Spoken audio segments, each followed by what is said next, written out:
বিসমিল্লাহির রহমানির রহিম। পরম করুণাময় অসীম দয়ালু আল্লাহর নামে শুরু করলাম। মূর্তি পূজা যারা করে তারা অজ্ঞ। মূর্তি পূজা যারা বিশ্বাস করে যে তাদের দেবতা, অথচ তাদের দেবতা নয়।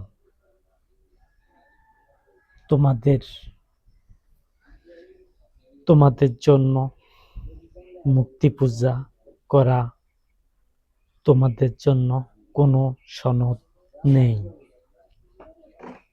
তোমাদের জন্য রয়েছে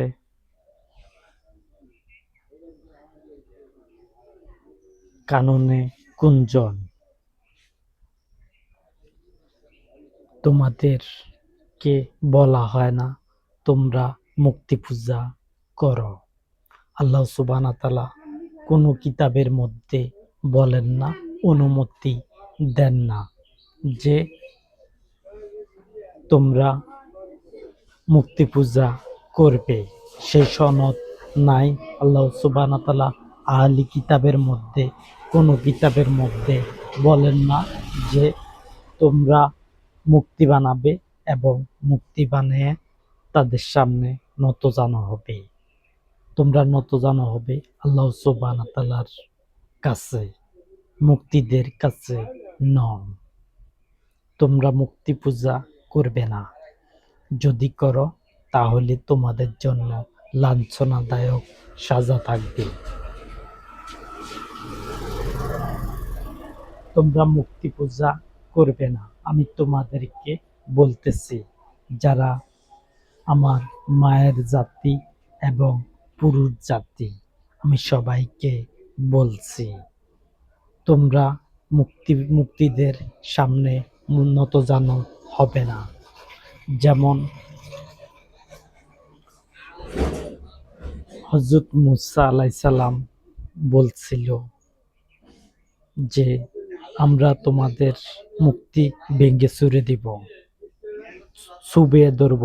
এমনকি তোমরা কি সেই হিসাবে তোমাদের মূর্তিদেরকে পানিতে যাইতে ধরো? তোমরা কি মূর্তিদেরকে যাইতে ধরো এবং আবার তাদের সামনে নতজানু হও, মাথা নত করো। যে মূর্তি লড়তে পারে না, কথা বলতে পারে না, জবান নাই, সেই মূর্তি কিভাবে তোমাদের উপকার করবে? তাদের উপকারও তো করতে পারে না। মূর্তিরা তো তাদের উপকার কিছুই করতে পারে না। মাছি যদি কিছু ছিনিয়ে নেয় তবুও তারা রক্ষা করতে পারে না।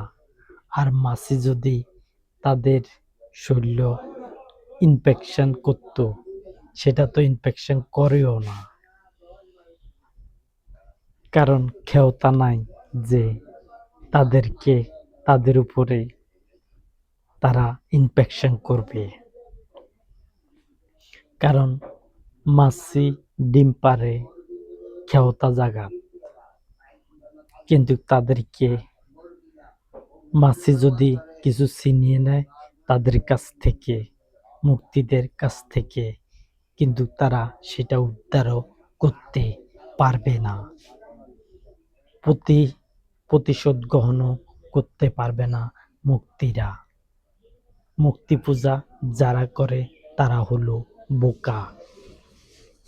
তারা বানে তাদের সামনে মাথা নত করে এবং তারা আবার পানিতে যেতে ধরে, যাত্রা দরিয়া তাদেরকে ভেঙে চুরে যায়, পানিয়ে নষ্ট হয়ে যায়। এটা কোন ধরনের দেবতা? পানির সাথে মিশে যায়। আমি একজন কারু বলছি, অবশ্যই মূর্তিরা তোমাদের উপকার করতে পারবে না, আমি এই পৃথিবীর সকল মানুষদেরকে বলতেছি, তোমাদের উপকার করতে পারবে না মুক্তিরা। যদি মুক্তিরা তোমাদের কাছে তোমাদের উপকার করত, তাহলে তোমরা উপকার পাইতে। তোমরা কোনো উপকার পাও না। এই পৃথিবী যতদিন বানানো হয়েছে, তারপর থেকে যত মুক্তিদের বানাইছে, তারা কোনো মুক্তি উপকার করতে পারে না, অপকারও করতে পারে না। কিন্তু আমার ডিসিশন মোতাবেক যারা মুক্তি ঘরে রাখবে, মুক্তির ছবি ঘরে রাখবে, তাদেরকে লাঞ্ছনাদায়ক সাজা দেওয়া হবে। তাদের ঘরে রাখা যাবে না মুক্তির ছবি। তোমাদের ছবি তোমরা লাগাবে, তোমাদের ছবি তোমাদের গৃহের মধ্যে লাগাবে। যেভাবে ক্যামেরা দিয়ে ছবি তোলা যায়, সেই হিসাবে তোমরা ক্যামেরা দিয়ে ছবি তুলবে এবং সেই ছবি তোমাদের ঘরে লাগানোর অনুমতি রয়েছে। তোমাদের পিতাদের ছবি লাগাইতে পারো, তোমাদের মাতাদের ছবি লাগাইতে পারো, তোমাদের সন্তানদের ছবি লাগাইতে পারো ঘরের মধ্যে। কিন্তু হাতে বানাইবা, মাটি দিয়ে বানাইবা, সেই মুক্তির ছবি তোমরা ঘরে রাখবে, সেটা তো হয় না, সেটা করা উচিত না।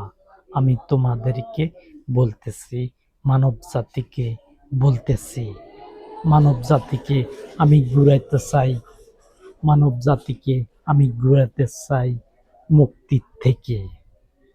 মুক্তি পূজা যারা করে তাদের থেকে আমি ঘুরাতে চাই এবং তাদেরকে ঘুরিয়ে দেব, আল্লাহমুখী করব। এটা আমার চ্যালেঞ্জ। আমি এটা করবে এবং ইসলাম ধর্মকে প্রতিষ্ঠিত করব সব ধর্মের উপরে, সকল ধর্মের উপরে। আর ইসলাম ধর্মের মধ্যে এখনো ইবাদত করে না কেউ। আমি ছাড়া আর ইসলাম ধর্মের কোনো লোক ইবাদত করে না। কারণ আমি করলেও খুব অল্প করি এখন, কিন্তু আমি যখন ইবাদত করব তখন তোমাদেরকে নিয়েই করব, মানব জাতিকে নিয়ে আমি কিন্তু ইবাদত করব।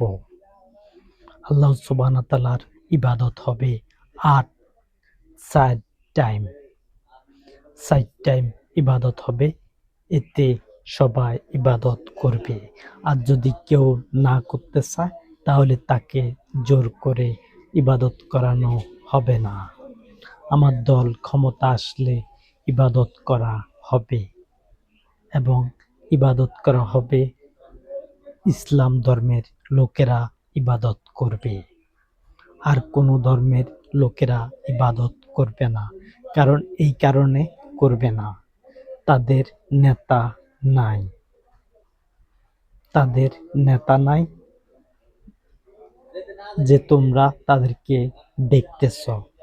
নবীগণ যারা ধর্ম বাড়াইছিল, সেসব ধর্মের লোকগুলো হলো আমার বন্ধু।